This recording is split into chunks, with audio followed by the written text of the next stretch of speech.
you can see a little brown potato Poe's joining the video today. We are talking all about books today, guys. My absolute favorite topic, if you have not guessed by now. A couple videos ago, I did a kind of overview of my fall TBR. I'm gonna go over just the ones that I specifically called out in that video and just my thoughts about it, what I read in this past month, and give you guys just a breakdown. So with that, let's get into it. Most of the stuff was on my Kindle, so I sadly don't have any physical books today, but we're just gonna run, looking at my bookshelf up here, just to see. I'm trying to do this relatively quickly because I could talk about books on and on and on. We have stuff to do. So we're just gonna go over my library. We're gonna start with a high. We're gonna start with the top and work our way down. Go that way. First book was Fourth Wing. If you're on Book Talk, Bookstagram, Booktube, you have heard about Fourth Wing. Guys, I'm not a big fantasy reader. I was, not so much anymore. Getting into Fourth Wing, two of my friends were the ones that got me into it because they were reading it and they're like, oh my god, you have to read, because we kind of have an unofficial book club. So I read it, and I'm giving it a 4.5 out of 5. It's not a full 5 stars, even though I still really enjoyed it. Overall, brief synopsis. So it's set in this fictional world where dragon riders protect the country, and this girl named Violet has to go to this war college to learn how to become a dragon rider. Her mom is like a general. She wasn't really planning on going this path. Craziness ensues. So the story is of her like learning how to fight, how to protect herself. She gets a dragon. Hopefully none of this is spoilers, because it's kind of, you know, hopefully it's not too spoilery.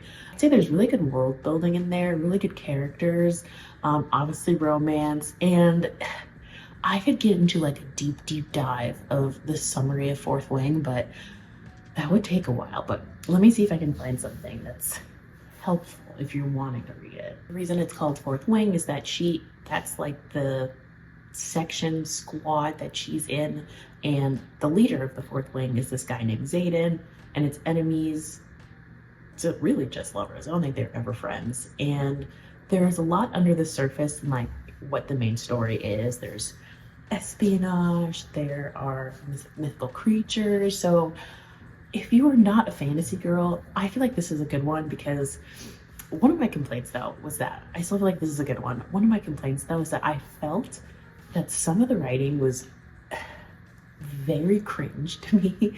Obviously, in the beginning, Violet was very attracted to Xaden, even though she hated him. And some of the descriptions of her, like descriptions that she was giving of like, wow, he's like this hot, and like, I think some of it was really cringy to me. And I didn't love the very modern way of speaking in this like fantasy world. I was thinking more of like Game of Thrones-y type of speak. This is definitely more 2023, so that part kind of threw me off. Overall though, highly recommend. I'm very excited for Iron Flame, which comes out on technically Tuesday. Me and my friends are going to a book release party at like 10 p.m. at a bookstore. So I'm very excited. I'm just getting into the hype because I did really enjoy it. So 4.5 out of 5. Next thing I read was Survive the Night by Riley Sager. This one I'll give a 3 out of 5. This is my second Riley Sager book, and the first one that I read from him was The Last One Left, or The Only One Left, something like that. I loved that one. Loved. It was probably one of my favorite thrillers of the entire year, so I was very excited for reading another book of his. This Survive the Night is a little bit older than the one that I just read, obviously, so I think his writing has changed and I think improved.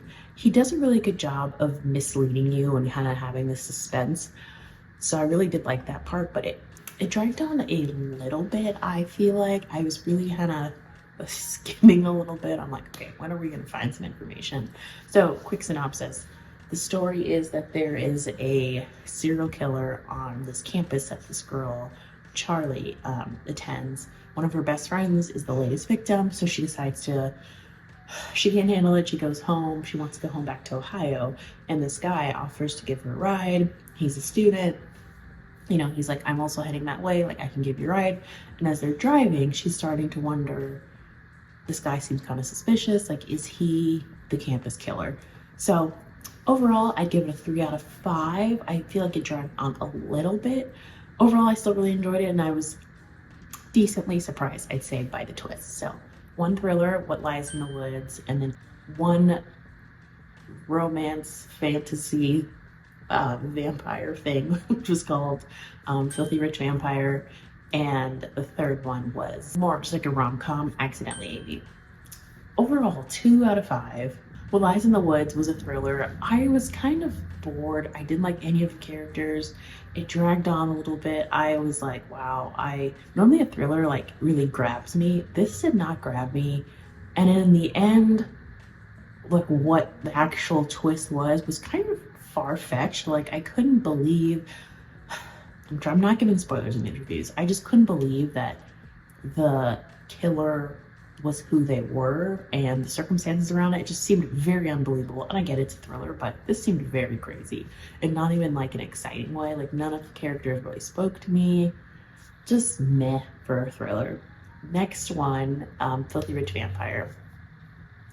I'm being generous with my 2 out of 5. I'm giving it a 2 because I did want to keep finishing it, but God, it was bad. It was so bad. The premise is this, I mean, any vampire thing you can imagine. This human girl named Thea meets this vampire named Julian. They fall in love within like a week's time. It gave me very Vampire Diaries, which I loved. I was a huge Vampire Diaries fan. Team Steppin' all the way. The plot was so weak, so terrible. Like, I get it, vampire fantasy, but is anybody doing good vampire books? Let me know down in the comments if you read a good vampire story, because this was not it. The last one, that's 2 out of 5, was Accidentally Amy. This one I give a 2 out of 5 because it was a cute premise. This girl, she's waiting in Starbucks for her pumpkin spice, which reminds me. I never think, God damn, what is her real name? See, I've already forgotten the premise. Z is her name.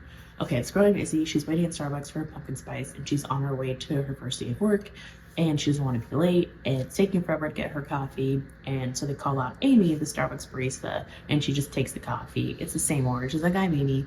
Then she literally turns, bumps into this guy, spills said coffee. This guy happens to be who works at her company, not directly her boss, but upper management in her department, and they like kind of hit it off. But in the beginning, it's so weird because in the beginning she pretends, not that she pretends, but he kind of assumes that her name is Amy because he saw her take the coffee and sees it on the cup. He finds out that her name's not really Amy, and he's mad at her for that because his fiance lied to him. You see where I'm going with this, guys? Like, the story is weak. It was technically a cute premise, but was executed poorly. And it was so boring. I just didn't swoon. No swooning here. So those are my 2 out of 5. Now let's talk about the 1 out of 5. Okay, my 1s out of 5 were 2 romance ones, and one of them was Mr. October and Fall Into You. Mr. October was technically a novella, so it was only like 100 pages, thank God. And I flew through that in like 45 minutes to an hour. Terrible, terrible. I can't even tell you the premise. It was this teacher. They're both teachers and they were secretly in love with each other. It just escalated so quickly for a novella. Like, I didn't have that much to say about it. It was just bad, boring and bad. And the next one was Fall Into You. Oof, rough. That one was best friend's brother situation. Just, I don't know. I realize, guys, it's hard to have a romance that's well-developed characters that actually resonate with real people. It's like, none of these people are real. I get it. It's romance. It's fiction. But I don't know. I'm thinking of books like yours truly, guys, is My Roman Empire. I hope you know that reference. I read this earlier in the summer, I think, and that is probably maybe one of my favorite romance books of the year for sure. And it's creeping up into all time because characters, they were people. You got to read who they were as people, and then it made sense why they like the people that they like. This just felt almost like a relationship out of convenience, and it just seemed so stupid. Like, it just seemed a little stupid. So yeah, giving that a 1 out of 5. Reading wrap up of my fall TBRs. Overall, not great. but the ones that were good, Fourth Wing, were so good. And it wasn't even one of the books I had called out. So that tells me I need to do a better job of picking books, like seasonal books. So now that we're getting into November, December, holiday time, I need to be very specific about what I'm reading, because I do like a seasonal festive book, but it still has to be good, and that's what I need to work on. So if you guys have any recommendations, please, please, please drop them down below. Let me know your thoughts. I didn't get through every book that I called out on my TBR, so I will try to maybe carry those over into the next month. If you guys want to see that video specifically, check out that video here, and see you in that one.